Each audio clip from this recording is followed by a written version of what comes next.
पिता के यहाँ यज्ञ में सम्मिलित होकर होने आई थी, तो पिता का व्यवहार देखकर उसी यज्ञ के द्वारा सम्मिलित होने तो आई थी, लेकिन आयोजन में ही देह को त्याग दिया। परीक्षित के मन में प्रश्न उठा, महाराज, पिता जितना प्रेम पुत्र से नहीं करता, उससे कहीं ज्यादा अपनी पुत्री से करता है। और वही पुत्री सती यज्ञ में स्वाहा हो गई। ये कैसे संभव है? तब सुनाते हैं, दक्ष प्रजापतियों का अध्यक्ष बना दिया। और अध्यक्ष जब बनाया तो दक्ष को पद का मद हो गया, पद का अभिमान आ गया कि मैं इन सब का अध्यक्ष हूं। तो देवताओं ने दक्ष प्रजापति का स्वागत करने के लिए एक सभा आयोजित की कि दक्ष प्रजापति अध्यक्ष बने हैं और अध्यक्ष का तो स्वागत करना चाहिए। तो स्वागत समारोह किया गया। उस स्वागत समारोह में सभी देवता पधारे, यहां तक कि तीनों देव ब्रह्मा विष्णु महेश ये भी पधारे। सब बैठे थे सभा में, सभापति का इंतजार कर रहे थे, प्रतीक्षा कर रहे थे। सभी के मध्यस्थ जब दक्ष प्रजापति आए तो दक्ष प्रजापति को देखकर समस्त देवता खड़े हो गए। तीन देव खड़े नहीं हुए, ब्रह्मा विष्णु महेश, तीनों खड़े नहीं हुए। बाकी जितने भी देवता आए थे ना, सब खड़े होकर सम्मान करने लगे। जब दक्ष प्रजापति अपनी गद्दी पर बैठे, कुर्सी पर बैठे, तो देखा और सबने खड़े होकर मेरा सम्मान किया है, लेकिन ये तीनों देव मेरा सम्मान नहीं कर रहे। अच्छा, यहां देखो, देह अभिमानी व्यक्ति देह को महत्व देता है। देह से, शरीर से भले ही झुक जाओ, अंदर से भले ही गाली देते रहो। तो देहमानी व्यक्ति देह को महत्व देता है, मन को महत्व नहीं देता। सम्मान तो तीनों देवों ने भी किया था, लेकिन उन्होंने मन से, अंदर ही अंदर, हृदय से सम्मान किया।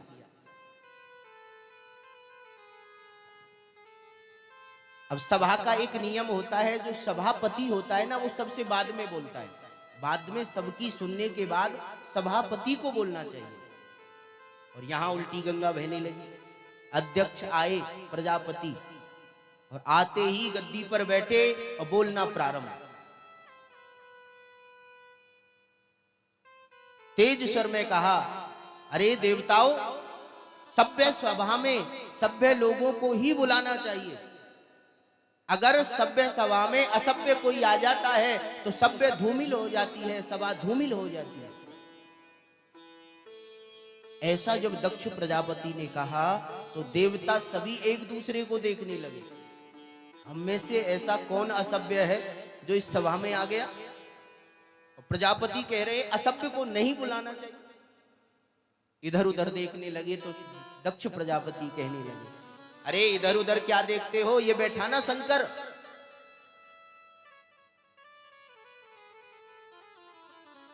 तुम सबने मेरा खड़े होकर सम्मान किया, ठीक है, ये होना भी चाहिए था। मैं अध्यक्ष हूं, इन्होंने मेरा सम्मान नहीं किया। ब्रह्मा जी मेरे पिता हैं, नहीं खड़े हुए तो कोई बात नहीं। भगवान नारायण ये परम पिता हैं, कोई बात नहीं। लेकिन ये शिव तो मेरा दामाद है, मैंने तो इसे अपनी बेटी ब्याही है, इसे तो मेरा सम्मान करना था। ऐसा जब कहा तो नंदी वहीं पर खड़ा था। दक्ष कहने लगा, रुका ही नहीं, अरे अच्छे लोगों में अगर बैठे तो अच्छी बातें सीखे, असभ्य लोगों में बैठता है, भूत प्रेतों के साथ रहता है, सर्प बिच्छुओं को गले में लटका कर घूमता रहता है, कहां से संस्कार आएंगे इसे? ऐसे ऐसे को तो छूना भी दोष है। इतना जब दक्ष बोला तो नंदी से नहीं रहा गया।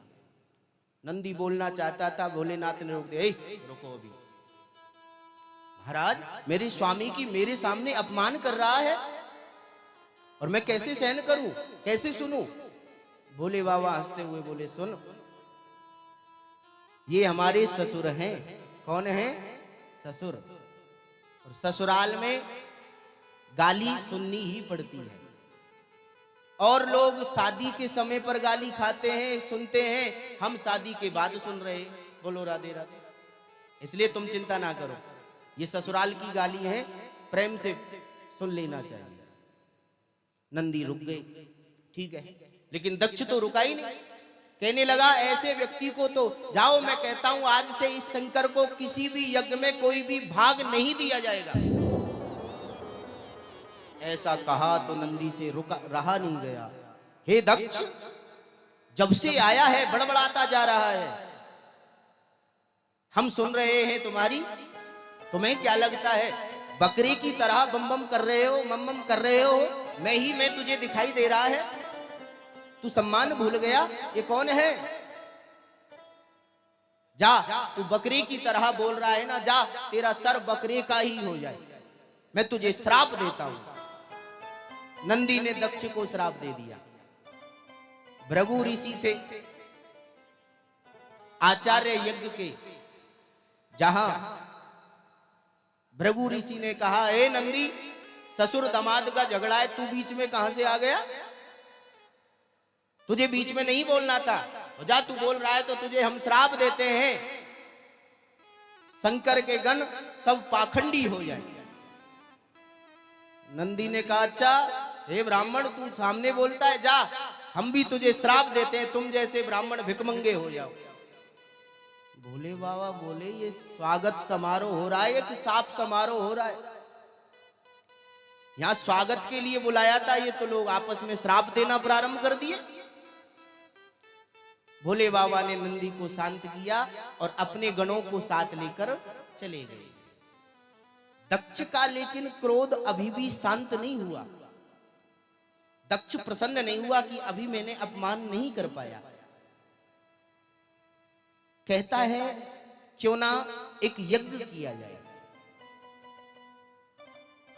यज्ञ किया, आयोजन किया, सभी देवी देवताओं के यहां निमंत्रण भेजा गया,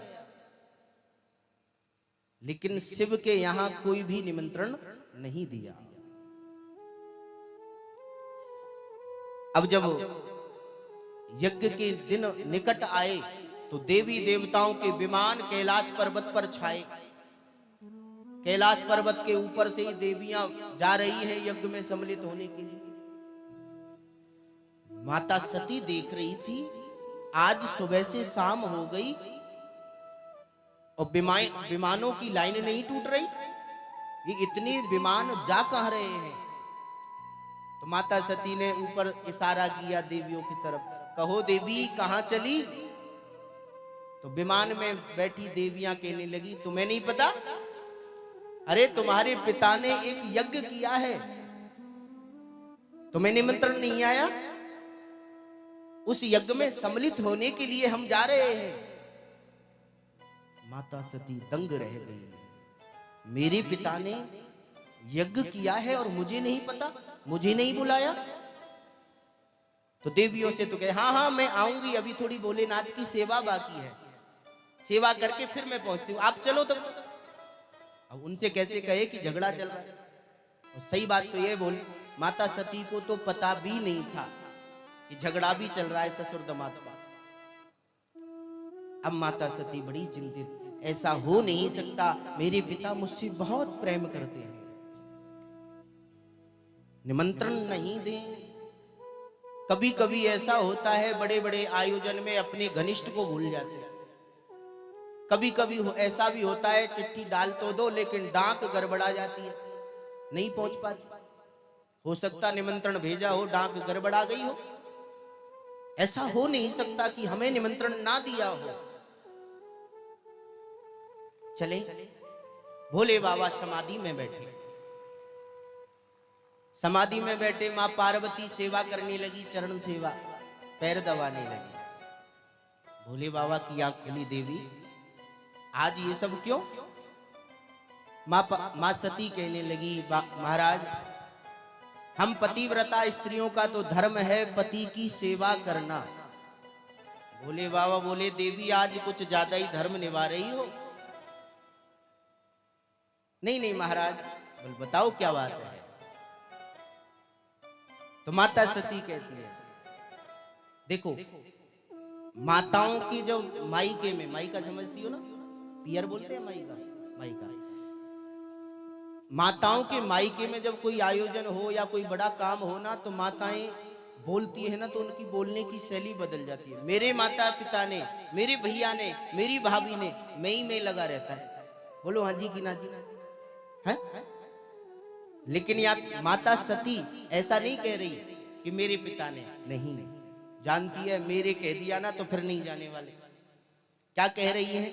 प्रजापतिस्ते ससुरस्य सांप्रतम निर्यापितो यज्ञ महोत्सवा किला वयमो च तत्रा विश्राम भामते यद्यार्थतामि विबुधा व्रजन्ति। माता सती कह रही है, सुनो भोलेनाथ, प्रजापति से ससुरस्य सांप्रतम, आपको नहीं पता आपकी ससुराल में आपके ससुर जी ने एक यज्ञ किया है। ऐसा नहीं कहा कि मेरे पिता ने मेरे मायके में यज्ञ किया ना, क्या कहा? आपके ससुराल में जहां अपनत्व लगे, आपके ससुराल में आपके ससुर जी ने यज्ञ का आयोजन किया है। तो इच्छा है हम चलें। भोले बाबा बोले, देवी कोई चिट्ठी पत्री आई है, कुछ निमंत्रण आया है? बोले महाराज निमंत्रण तो नहीं आया। तो फिर बिना निमंत्रण के हम कैसे जाएं? देवी जहां सम्मान ना हो वहां जाना नहीं चाहिए। आव नहीं, आदर नहीं, नई नैनन में स्नेह, तुलसी तहां न जाइए कंचन बरसे में। ऐसी जगह चाहे कुछ भी हो रहा हो वहां बिल्कुल नहीं जाना चाहिए। जब बुलाया ही नहीं तो जाने की आवश्यकता क्या? और सुनो देवी, तुम्हें नहीं पता, तुम्हारे पिता भूले नहीं हैं, जानते हैं निमंत्रण देना, लेकिन जानते हुए नहीं भेजा। आज भोले बाबा ने सारी बात बता दी, वो झगड़ा जो हुआ था। देवी स्वागत समारोह में गए थे और साफ समा बना दी तुम्हारे पिता ने। तब माता सती समझी, ओहो तो ससुर दामाद का खटपट चल रही है। तो माता सती कहती है, सुनो, नाती रिश्तेदारी में थोड़ा बहुत झगड़ा चलता रहता है, और तुम्हें लगता है तो अब चलो, मेरे कहने पर मेरे पिता तुमसे माफी मांगेंगे, क्षमा मांगेंगे, एक बार चलो। भोले बाबा बोले, देवी निमंत्रण के बिना हम नहीं जा सकते, और तुम्हारा जाना भी ठीक नहीं होगा। हम जानते हैं, हम तो सहन कर चुके हैं अपने अपमान को, लेकिन तुम यदि गई और तुम्हारा अपमान हुआ ना तो तुम सहन नहीं कर पाओगी, इसलिए तुम्हारा जाना भी ठीक नहीं। अब माताओं के मायके में कोई कार्यक्रम हो, आयोजन हो, तो माताएं 2 महीने पहले तैयारी करने लग जाती हैं, हैं? और फिर वो पूछे श्रीमान जी से, कहो आज चले जाएं, और फिर वहां यदि श्रीमान जी मना कर दे, नहीं तुम नहीं जाओगे, तो माताओं का मुंह देखने लायक होता है। अब माता जी का मुंह भी, लेकिन क्या कहे, मर रह नहीं पा रही थी। भोलेनाथ, यदि आपको लगता है कि आपका सम्मान नहीं, आप नहीं जा सकते, तो आप यदि आज्ञा दे तो मैं जाऊं। मैं फिर कहूंगी वहां पिताजी से, और पिताजी फिर आपको निमंत्रण देकर बुलाएंगे। भोलेनाथ कहते हैं देवी हम वहां जाने वाले नहीं हैं और ना ही तुम्हें जाना चाहिए। और इतना कहकर भोलेनाथ समाधि में बैठ गए। अब माताजी क्या कहे? माताजी कहने लगी भोलेनाथ अच्छा तो मैं जाती हूं, फिर मैं आपको निमंत्रण भिजवाती हूं। तो प्रणाम करके माताजी ने कहा अच्छा मैं भोलेनाथ अब मैं जा रही हूं। चलने लगी। चलते चलते सोच रही कहीं भोलेनाथ रूठ गए तो पीछे भी देखती है। पीछे देखकर फिर कहती है अच्छा भोलेनाथ मैं जा रही हूं। भोलेनाथ ने कुछ जवाब नहीं दिया। फिर सोचती हैं चलती भी जा रही हैं भोलेनाथ क्रोधित तो हो गए तो मुझे अपनाएंगे या नहीं। और भोलेनाथ जब समाधि में बैठे माता सती जाने लगी तो भोलेनाथ आंख खोलकर देखते क्या सच में चली गई। फिर माता सती देखती है तो भोलेनाथ आंख बंद कर लेते। माता सती देखकर फिर कहती अच्छा तो भोलेनाथ में चली। भोलेनाथ ने कुछ जवाब नहीं दिया। चलने लगी तो भोलेनाथ फिर आंख खोलकर देखते हैं क्या गई। फिर पलटकर माता सती कहती अच्छा तो मैं अब जा रही हूं। अब समझ गए भोलेनाथ अब ये लौट कर आने वाली नहीं है। भोलेनाथ ने नंदी इत्यादि गणों को आदेश दिया जाओ तुम्हारी माताजी अकेली जा रही हैं, साथ जाओ। पहुंच गए नंदी इत्यादि गण। माताजी हम भी चलेंगे, आप अकेली जा रही हो आपके साथ हमें भी चलना है। माताजी प्रसन्न हाँ हाँ चलो मेरे मायके में यज्ञ है उसमें यज्ञ में भाग हम लेंगे। सभी चल दिए। सब पहुंचे वहां। माता सती भी पहुंची। और जब पहुंची ना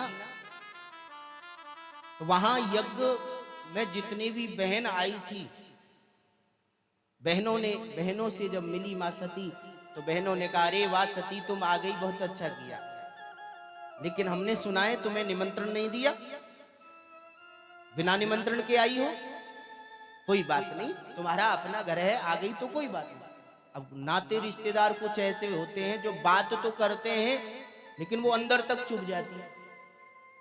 लेकिन माता सती ने सोचा मुझे मेरी बहनों से क्या मतलब, मैं आई हूं मायके में मेरी माँ से मिलने, और मायके में माँ है तो माई का है वरना काई का है? सत्य यही बात है। यदि वहां सती का किसी को इंतजार था, सती का ना आने का किसी को दुख था, तो केवल सती की मां को था। सादर भले ही मिली एक माता, मगनी भगनी मिली बहुत मुस्काता। पिता भवन जब गए भवानी,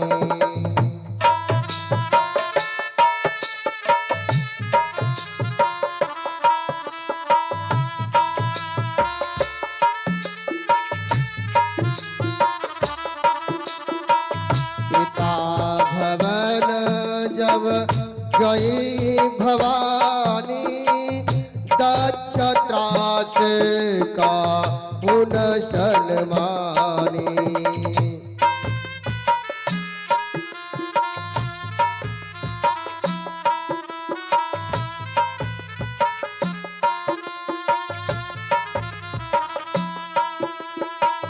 सादर भले ही मिली एक माता, सादर भले ही मिली एक माता, सादर भले ही मिली एक माता, भगिनी मिली बहुत मुस्काता। ओ भगनी मिले बहुत मुस्काता। जैसे ही मां सती अपनी मां के कक्ष में गई और मां ने जब सती को आते हुए देखा तो दौड़ पड़ी प्रसूति, दौड़ करके सती को अंक से लगा लिया। बेटी सती मैं तेरी ही प्रतीक्षा में थी, मुझे इंतजार था, मुझे विश्वास था कि तू एक आएगी और आज आकर के तूने मेरा मन प्रसन्न कर दिया। और गदगद हो गई मां प्रसूति, सती को देखकर, सती से मिलकर आनंदित हो गई। सती ने कहा, मां ये इतनी बड़ी भूल कैसे हो सकती है? मां ने समझाया, बेटी तुम्हारे पिता को अभिमान आ गया है, और अभिमान में उन्हें कुछ नहीं दिखाई दे रहा। इसी कारण, अभिमान के कारण ये बहुत बड़ी भूल उन्होंने कर दी।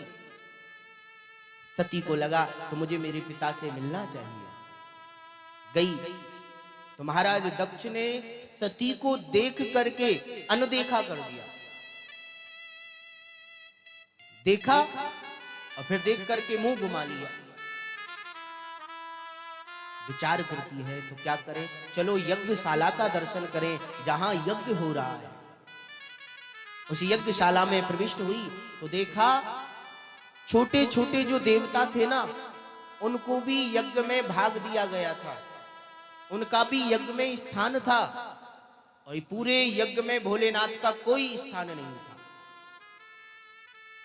एक पतिव्रता स्त्री, जो पतिव्रता स्त्री होती है, वो अपना अपमान सहन कर सकती है, लेकिन अपने पति का अपमान कभी सहन नहीं कर सकती। माता सती ने अपना अपमान सहन किया, पिता ने बात भी ना की, ठीक है कोई बात नहीं, बहनों ने भी खूब चतुराई दिखाई, उसे भी सहन किया, कुछ नहीं कहा। लेकिन यज्ञशाला में जब देखा भोलेनाथ का अपमान, जो देवों के देव महादेव हैं, उनको कोई भाग नहीं, कोई स्थान नहीं, तो सती से रहा नहीं गया। विचार करने लगी, अब यदि ऐसे क्षण को देखकर भी यदि मैं वापस पुनः कैलाश पर्वत पर जाऊंगी तो क्या कहेंगे भोलेनाथ मुझसे, मुझसे दक्षायनी कहेंगे, और मैं दक्ष से कोई संबंध रखूं ये मुझे स्वीकार नहीं। नेत्र बंद किए और नेत्र बंद करके शिव का ध्यान किया, और ऐसी नेत्र ज्योति अग्नि प्रकट हुई कि उसी अग्नि में सती ने अपना देह त्याग कर दिया। नंदी को जब पता चला तो यज्ञशाला में पहुंच गए, बांस बल्लियां उखाड़ने लगे, लेकिन यज्ञ के आचार्य भृगु ऋषि थे। भृगु ऋषि ने मंत्रों की शक्ति के द्वारा, रक्षोहन मंत्र की शक्ति के द्वारा शक्ति प्रकट की और नंदी के गणों को पीट कर भगा दिया। गण पहुंचे उससे पहले नारद जी कैलाश पर्वत पर पहुंच गए और भोलेनाथ से कहने लगे, महाराज गजब हो गया। क्या हुआ?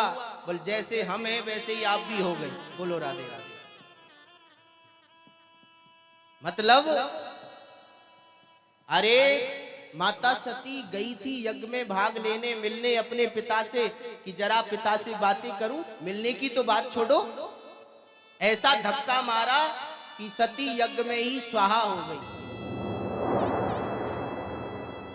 ये पुराने जमाने के संवाददाता, न्यूज वाले होते हैं ना, तो मीडिया वाले होते हैं ना, वो खबर को चटपटी बनाकर छोड़ते हैं। हुआ क्या था और नारद जी ने जाकर क्या कहा, इतना सुना, दक्ष की इतनी हिम्मत, इतना कि सती में धक्का दिया। शंकर ने एक जटा उखाड़ी और जैसे धरती पर पटका जटा को, वहीं उसी जटा के द्वारा वीरभद्र प्रकट हो गया। हो वीरा ते भद्रा, जाओ तुम्हारा कल्याण होगा। दक्ष के यज्ञ को दक्ष सहित स्वाहा कर दो। अब तो आंधी का आकार लेकर दक्ष प्रजापति को स्वाहा करने, समाप्त करने, दक्ष को यज्ञ को भंग करने के लिए वीरभद्र चल दिया। आंधी की तरह चला आ रहा था। देवता जो यज्ञ में आए हुए थे घबरा गए, सोचने लगे ये कैसी धूल उड़ रही है, चारों तरफ कुछ सोचते विचारते। तब तक तो देखा वीरभद्र ने आकर के यज्ञ को घेर लिया। नंदी इत्यादि गण भी वहीं थे, सबने बांस बल्लियां फिर से उखाड़ना प्रारंभ कर दी। कुछ भूत प्रेत भंडारे में पहुंच गए, वो रायता के भगोना में डुबकी लगा कर स्नान करने लगे, साग सब्जियों को फेंकने लगे, मिठाइयों को बिखेरने लगे। भृगु ऋषि वहीं पर बैठे हुए थे। वीरभद्र ने नंदी से कहा, बताओ किसने क्या किया? महाराज हम जब बांसवल्ली उखाड़ रहे थे ना, तो ये जो आचार्य है ना भृगु ऋषि, जो दाढ़ी पर हाथ घुमा रहा है, इसने ऐसा मंत्र बोला कि ऐसी शक्ति प्रकट हो गई, वो हमें पीट कर भगाने लगी। अच्छा ठीक है, भृगु ऋषि की दाढ़ी पकड़ी और एक झटका मारा, पूरी दाढ़ी साफ कर दी। और बताइए, बोल महाराज ये जो पूसा देवता है ना, हम पिट रहे थे ना, तो बड़ी बत्ती सी दिखा रहा था, दांत दिखाकर हंस रहा था, एक मुक्का दिया, बत्ती सी साफ, दांत टूट गए। ऐसे करते करते सब देवताओं को अंग विहीन करते चले गए वीरभद्र। और आया दक्ष का नंबर, तो दक्ष का सर पकड़ा, मरोड़ा और यज्ञ में स्वाहा कर दिया। पुनः वापस भगवान भोलेनाथ के यहाँ गए, देवता भी घबरा गए, सभी देवता ब्रह्मा जी के पास गए। ब्रह्मा जी से कहा महाराज गजब हो गया, देखो क्या हुआ, हम कितने सुंदर थे और कैसा हो गए। भगवान नारायण और ब्रह्मा ने कहा अरे देवताओं, उस यज्ञ में निमंत्रण तो हमें भी आया था, हमें भी बुलाया था, लेकिन हम तो नहीं गए ना। क्यों? अरे जहां शिव का सम्मान नहीं वहां हम कैसे जा सकते हैं। और तुम क्यों चले गए? और तुम जब गए हो यज्ञ में भाग लेने, तो भाग लेकर ही आए हो, इसलिए चिंता ना करो। महाराज यज्ञ अपूर्ण है, यज्ञ अपूर्ण नहीं होना चाहिए। बोल जाओ, जिसके कारण ये सब हुआ है उन्हीं की शरण में जाओ। तब देवता पधारे, भृगु ऋषि इत्यादि सब आए भोलेनाथ की शरण में। हे भोलेनाथ, क्षणे रुष्टा क्षणे तुष्टा। अब भोलेनाथ तो थोड़ी देर में गर्म हो जाते हैं और थोड़ी देर में नर्म हो जाते हैं, थोड़ी देर में रूठ जाते हैं तो मान भी जाते हैं। भोलेनाथ से प्रार्थना की, हे भोलेनाथ कृपा करो, यज्ञ को सफल करो। ये देखो हमारा क्या हाल हो गया। देवताओं ने जब प्रार्थना की तो सबसे आगे खड़े थे भृगु ऋषि। महाराज मेरी आदत है, मैं जब भी कोई बात कहता हूं ना तो दाढ़ी पर हाथ घुमाता रहता हूं। अब दाढ़ी है नहीं तो बिना दाढ़ी के कैसे बात कहूं। और वीरभद्र ने मेरी दाढ़ी को उखाड़ दिया, तो क्या करूं? कृपा करो कि दाढ़ी दोबारा फिर से मिल जाए। तो भोलेनाथ ने कहा सुनो, वो दाढ़ी तो नहीं आएगी, लेकिन हाँ हम आशीर्वाद देते हैं, जाओ थोड़ी सी तुम्हारी आ जाएगी। जैसे पहले फैशन चला था ना फ्रेंच कट, है ना, कुछ समय पहले वही फ्रेंच कट भृगु ऋषि वाला था।